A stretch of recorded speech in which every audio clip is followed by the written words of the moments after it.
The man who once claimed he'd be best friends with Putin now wants to nuke Moscow. Welcome to the era where ex-presidents say things that could start World War III and Reddit just rolls with it. Wait, did Trump seriously say he'd bomb Moscow if re-elected? Yeah. Just casually threatened a nuclear strike like he's ordering a steak well done. To be fair, he also thinks windmills cause cancer. And don't forget bleach cures viruses. The man's a medical pioneer.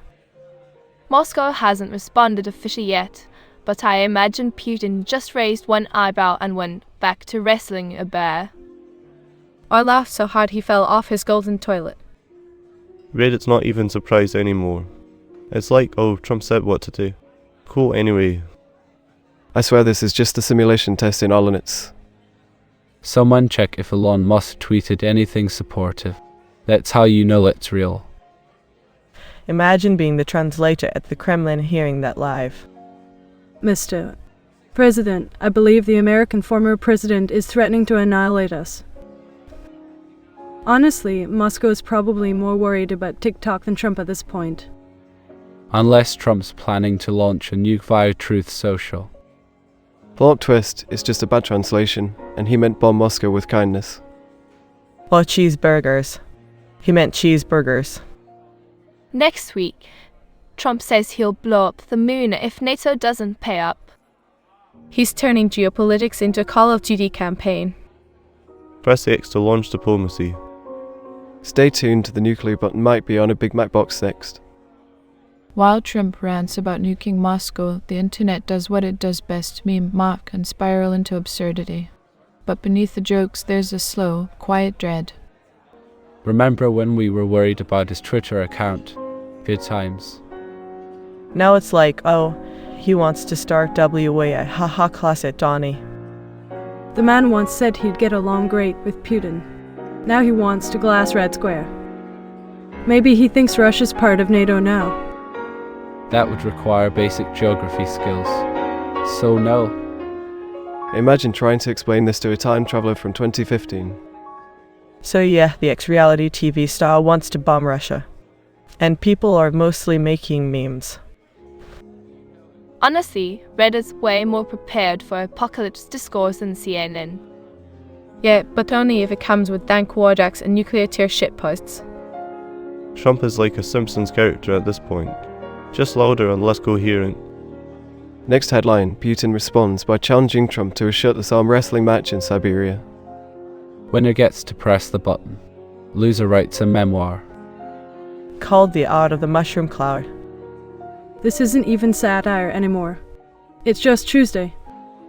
Trump could declare war on Canada and people would still be like, yeah, that tracks. He's one press conference away from threatening Jupiter. We're blaming the moon for election fraud.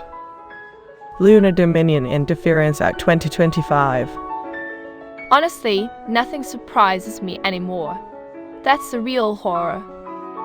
And now the spiral deepens.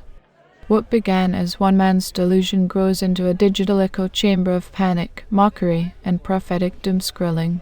Welcome to the third act of global denial. I showed my dad the headline and he just said of course he did and walked away. That's where we're at. Not fear. Not anger. Just resignation. Imagine being Russia, watching this guy threaten nuclear war like it's a TV pitch. And somehow still less ridiculous than half of Netflix right now. I miss the days when international incidents were caused by untreated narcissism. Honestly, the nukes aren't even the scary part. It's that people cheer when he says this crap. Can we go 1 week without a former president turning geopolitical discourse into a punchline? Nope. That's the American subscription model now. Chaos unlimited. I bet even Putin's advisors are like, he said what?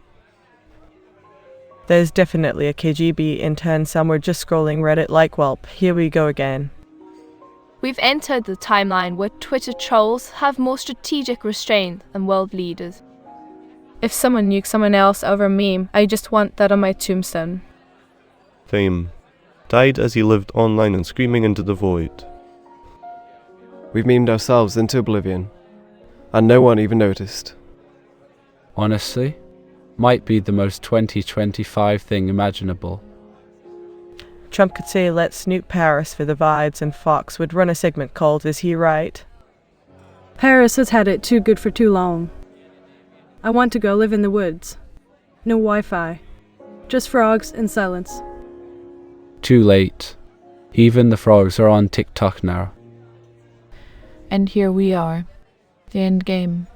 Not with a ban, but with a badly spelled thread on social media amplified by applause and algorithm. Welcome to the last laugh of empire. We're living in a satire so advanced, the Onion can't compete. When world leaders start quoting Call of Duty lobbies, maybe it's time to reset.